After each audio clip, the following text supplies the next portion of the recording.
Wow! What a beautiful day! The sun is shining and the bird is singing.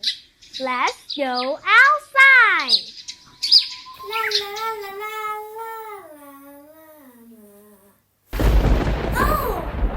Wait! What's that? Oh! It's a cat! Oh no! It's raining cats and dogs! Ah!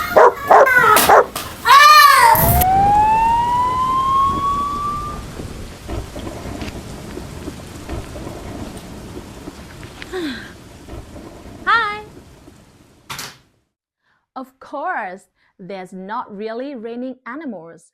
Rain cats and dog is an idiom. It just means it's raining very, very heavily.